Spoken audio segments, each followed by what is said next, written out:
May 21, 1919.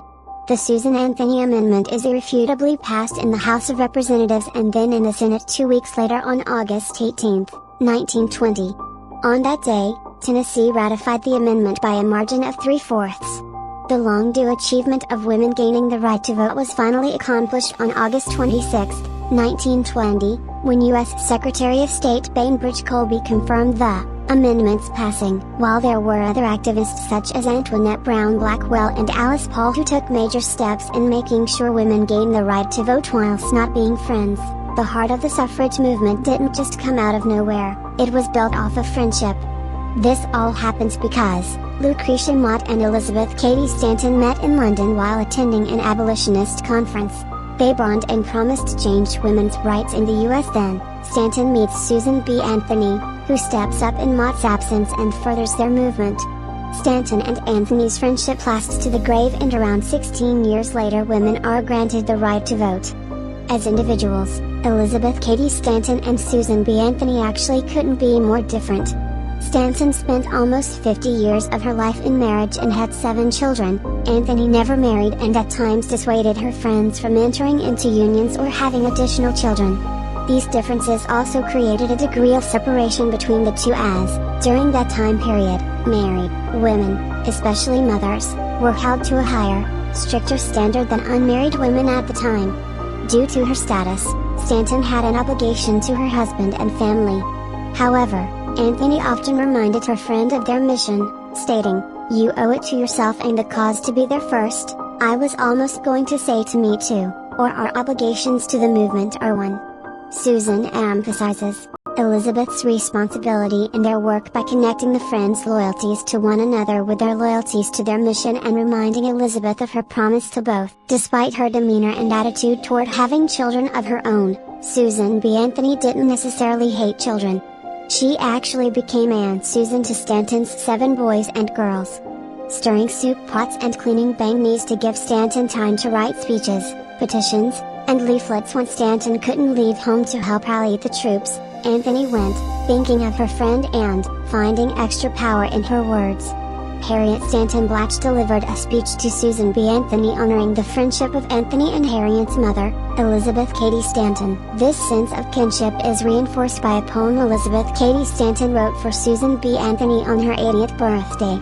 "My honored friend, I'll never forget that day in June, when first we met," Stanton says in the poem, "and we met and loved, ne'er to part, hand clasped in hand, heart bound to heart."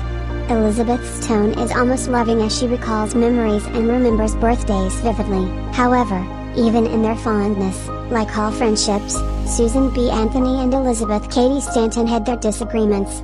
One of these fallouts was over the Woman's Bible by Stanton, whose premise was a collection of essays and commentaries on the Bible that criticized biblical texts that were used to degrade and subject women, demonstrating that it is not divine will that humiliates women, but human desire for dominance. In denying divine inspiration for demoralizing ideas, Stanton's writings hope to exemplify a reverence for a higher Christian spirit of all good. Though the criticism was not as well received, even by her fellow suffragists, as Stanton would have hoped, the opinion of NASA delegate Laura Clay, expressed in her Southern Committee report on January 27 that the South is ready for woman suffrage, but it must be woman suffrage and nothing else, was typical of responses to the Woman's Bible conflict. Most suffragists wanted only to work on the right to vote, without attaching it to dress reform, or bicycle reform, or anything else. While most women's rights activists at the time pushed for a break from the Woman's Bible, and some even Elizabeth herself, Anthony defended her friend, saying, "Of all her great speeches, I am always proud, but of her Bible commentaries, I am not proud, either in spirit or in letter. But I shall love and honor her to the end, whether her Bible pleases me or not. So I'm hoping she'll do the same for me," she wrote in a letter to Clara Bewick Colby. This action shows that even in their disagreements, Anthony stayed loyal to Stanton and their bond, which made them a better team. However, Elizabeth Cady Stanton was not the only one of the pair to make a risky statement and then receive some harsh feedback. After casting her ballot in the 1872 presidential election in her hometown of Rochester, New York, she was arrested, indicted, tried, and convicted for voting illegally.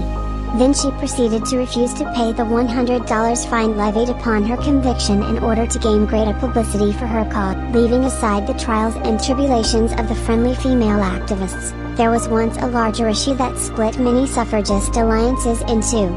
That issue is the passing of the 15th Amendment, a law that granted African American men the right to vote. While this may have seemed like a big step in the right direction for many, especially since many suffragists at the time started out and grouped together at abolitionist conferences originally, that was unfortunately not the case. Many activists acted the part and, sadly, spread white supremacy ideals. During a 1913 Women's March, white women did not want black women walking with them and instead forced them to the back of the parade, away from everyone. Luckily, activists like Ada B. Wells Barnard took charge and instead continued to protest with their state sections. Elizabeth Cady Stanton and Susan B. Anthony were not exempt from behaving this way either. After the 15th Amendment became ratified, the women withdrew their support, arguing that people of color were less educated.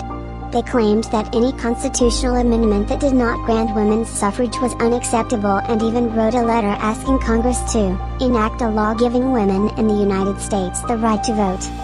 Susan and Elizabeth also asked to speak before both houses of Congress about this issue. The letter shows the women's disdain for the 15th Amendment because it excluded women. Now, the 15th Amendment didn't just divide friend groups within the suffragist movement, it also damaged friendships between the suffrage and abolition movements, which in a way fought for a similar idea, rights for citizens of America who weren't white men. Frederick Douglass, Elizabeth Stanton, and Susan Anthony were a great example of a trio that unfortunately split. Originally, the three were close and campaigned for the right to vote for everyone, men and women, black and white. However, after the passing of the 15th Amendment, the three were divided on whether or not to support the bill, which would protect the voting rights of black men but not include women. After their fallout, the activists eventually had a heated debate about whether the heirs should support the 15th Amendment if it only referenced black men. Susan B. Anthony, who was closer to Frederick than Elizabeth, did eventually reconcile with the abolitionist, and the two remained close for the rest of their lives. This closeness can be proven by Susan B. Anthony's supposed reaction to her fellow protesters' death. Reporters on the scene said she seemed very much affected by the news. Though she usually had wonderful control over feeling, the reporter continued, last night she could not conceal her emotion. In a public letter dated 1895, Anthony expresses her personal feelings on the subject, recalling a time at an abolitionist convention where Douglass spoke early in his career, stating that the woman movement found in him a friend and champion, while Douglass made their cause his own, expressing that Frederick was truly one of the only men Susan trusted and believed in women's suffrage. Overall, while today we don't typically think of solving a human rights issue with our friends, the stories of Elizabeth Cady Stanton and Susan B. Anthony teach us a lesson. That lesson is that we work better with our friends. They teach us to put in the work, give us ideas, and most importantly, are a constant reminder of a common goal. While these events took place over 100 years ago, change is still possible. One person and one brain are not enough to change the world. So many things can be set in motion and so many frontiers can be crossed and created with just one small push.